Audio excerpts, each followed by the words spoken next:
Hey YouTube, 837 South Jersey. Got a new toy today. It's a Regency Imperial double sideband 23 channel tube radio, and some crystals had been changed in it, which is cool because 23 is actually 24, and that's the channel we kind of hang out on around here. Came with a Turner +2 desk mic, amplified,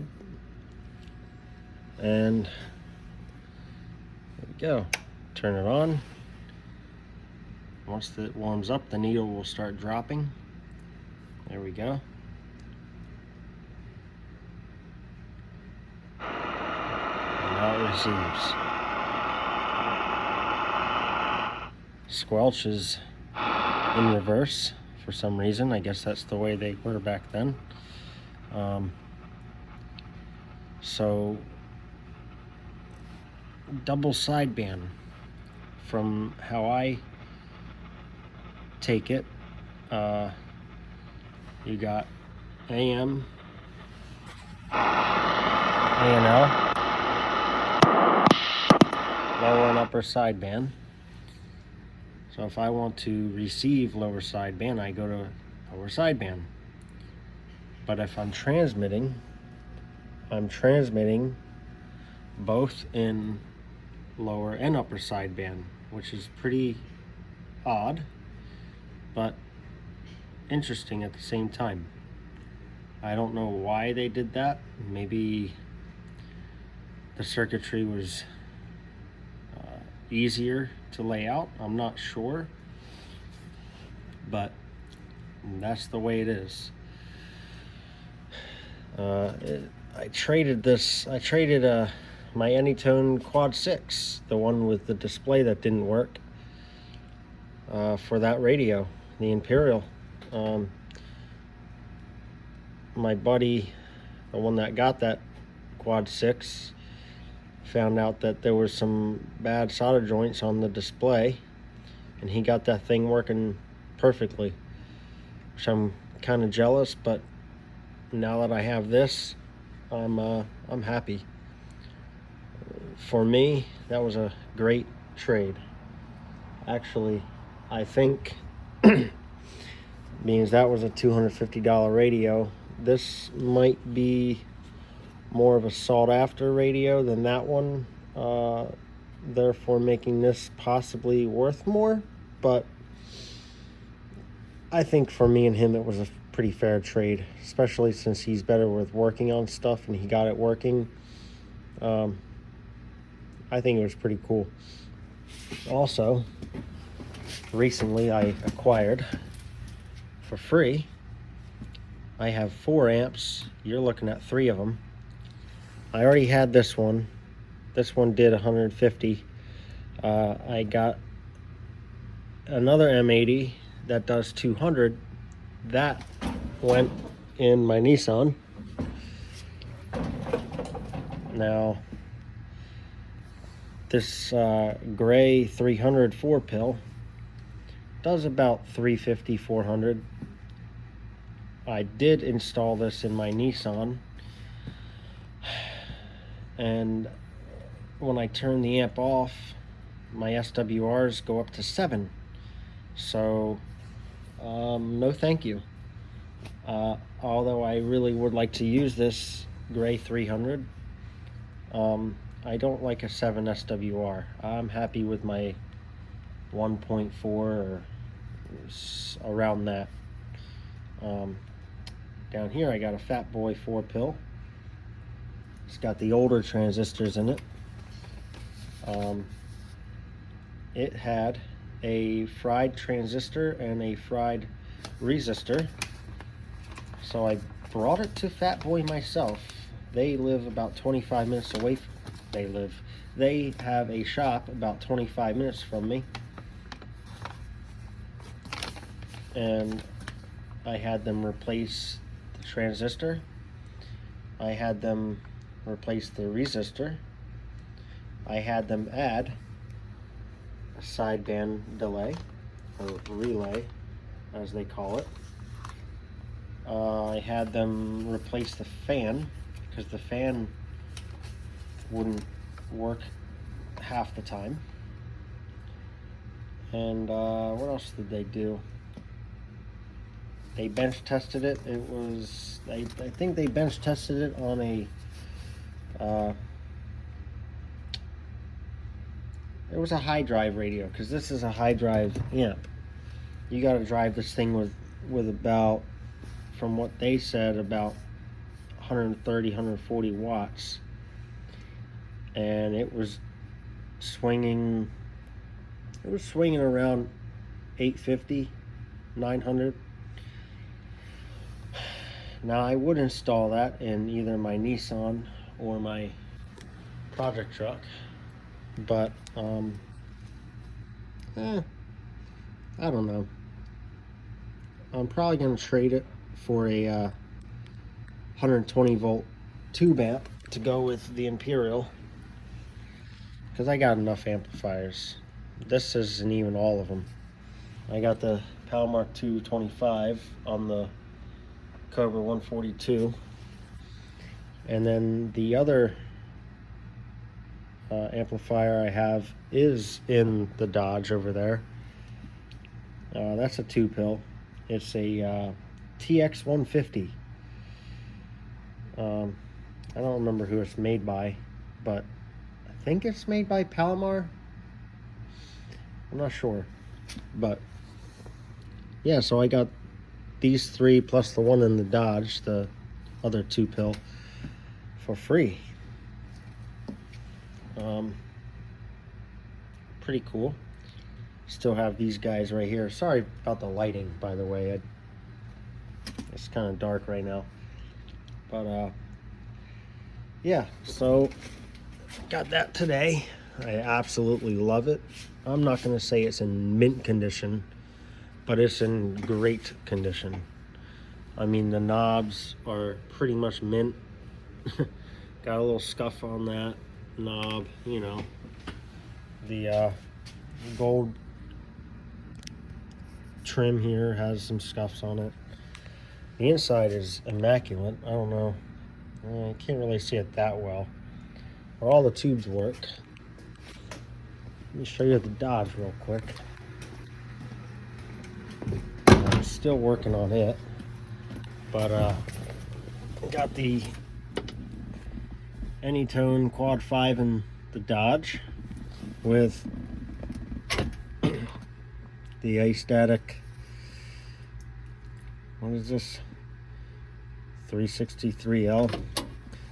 It's just a kind of a standard mic for CBs, noise canceling. And turn that off. Yeah, here's the TX 150. Pretty much I have it behind the back seat so I can reach it.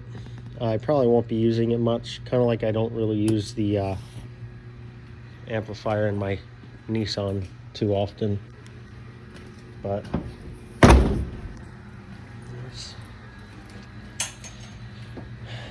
as far as the Dodge goes, I pulled the valve covers off, cleaned them up.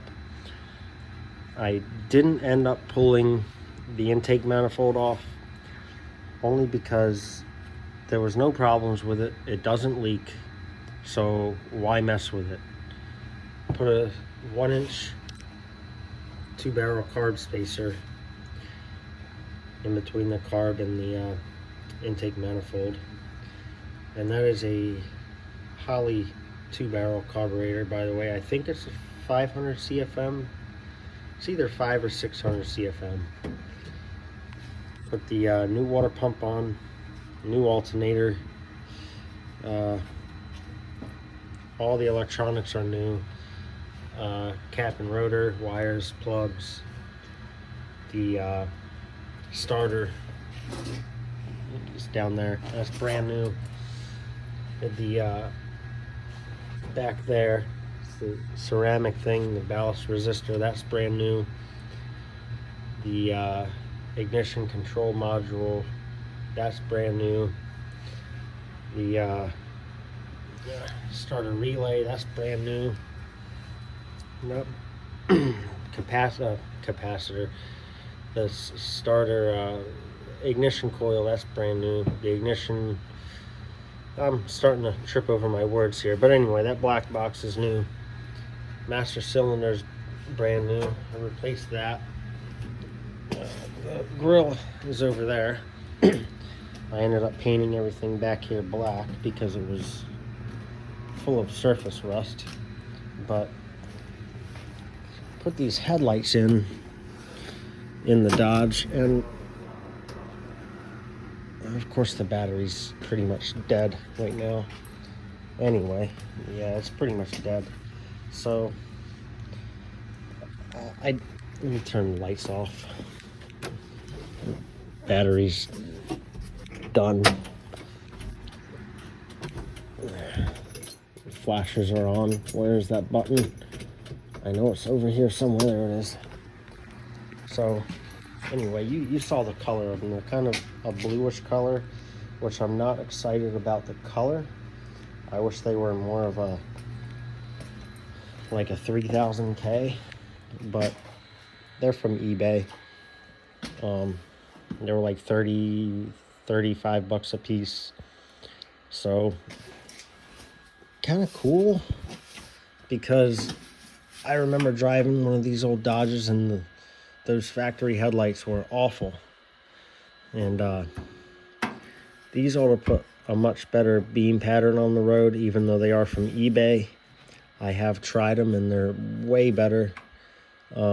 High beams is more of a focused beam in the center. I don't know how I feel about that, but honestly, I don't even use my high beams in my Nissan, so I probably won't be using them often.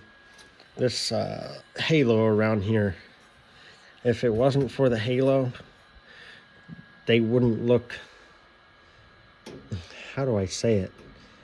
They wouldn't look round at night. They would look like these three little dots, and it wouldn't look like an old pickup. Even though they already don't, it gives it character.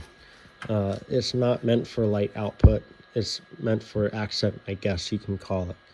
Now it lights up that same ugly, I guess it's 6,000K, but when you put your blinkers or flashers on, let's just say I'm turning right, this is the right side of the truck, this halo will flash orange, which is kind of a cool feature.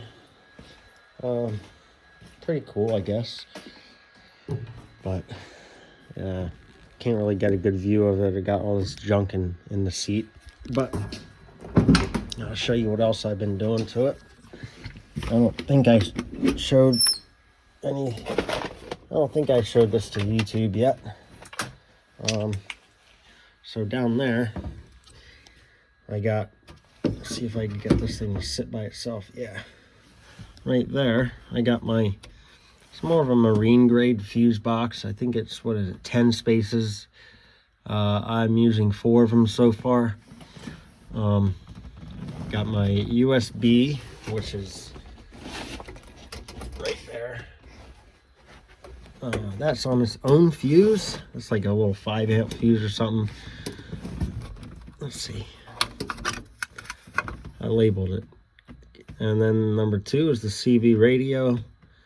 Number 3 is the CB amplifier. Number 4 is the tachometer, the RPM gauge. Tachometer would have been too big for that little label, so I just labeled it RPM gauge. So the big red wire, which is actually white, I went to West Marine and they were out of red, so I got white and used phasing tape. That comes straight off of the battery with its own marine grade fuse. It's a 30-amp breaker. And then I got my homemade, here, let me bring you under, see if that's, yeah. Got my homemade negative bus. It's just a piece of steel with 832 screws. I threaded and tapped I tapped and threaded those holes for the screws. They're not like self-tappers, they're actual machine screws. And they are in order, those 4 wires, according to that. Oh, look at that, that's a better view. Yeah, there you go. Once I'm done working on the truck, I'm going to zip tie all the wires, make them nice and neat. Now that's a noise filter for the radio. Only reason I put that fuse box in because I did not want to tap off of the factory stuff. I want to keep that factory. That's why I did that. Coming over here, that right there, sorry it's dark, that's my breaker. All right, so this red wire comes off of the battery, goes to the line side, and then the red wire goes to the load side, which goes right to that fuse block. My ground wire, my negative wire, I threaded and tapped a 1/4 20 hole right there. I did clean the paint off, although I ended up painting everything black just to kind of clean it up. I scraped a lot of the rust off and painted everything black. That way it looks nicer, neater. I'm not doing a full restoration. You know, I don't really have that kind of money or equipment, but you know, I'm doing a semi-restoration. Also, for these headlights, I had to order these things. They plug in line with the headlights. This is a LED noise filter because when I turn the headlights on, the CB squelch is so bad you can't get rid of it no matter how much you turn that squelch knob. Temporarily, this is my antenna. It's an imitation Predator from eBay I got years ago. And yeah, that's pretty much it. It's dark out so you can't see, but we've been doing a lot of cleanup lately around the yard. You can't see it, it's dark. But anyway, yeah, so that's it. That's my new toy right there. It's beautiful. I don't think this is the stock microphone. In fact, I know it's not the stock microphone because it would have said Regency on it, not Turner. But it does have the correct plug on it. It's a gold colored plug to match the radio. But even though it's not the factory or the stock microphone, I'm very, very pleased with it. I mean, this microphone's in very well kept condition. Much better kept than this Midland, which wouldn't even fit this plug anyway. This plug is way bigger than your average microphone plug. Here's a comparison right here. Not only that, but these are males, these are females. So, but yeah, I'm really, really excited to start using this radio. Definitely want to keep it covered because my garage gets dusty at times. But anyway, yeah, so for the Cobra, I ended up putting the D104. I think somebody spray painted it black. It's not actually a black D104. I may be wrong. The only giveaway is kind of this chrome piece. I think this would also be black, but I'm not sure. So yeah, I got the D104 on the Cobra, the Turner. It's the only plug I have that fits this, so that's for that. And the Super Sidekick I have on the TRC 458.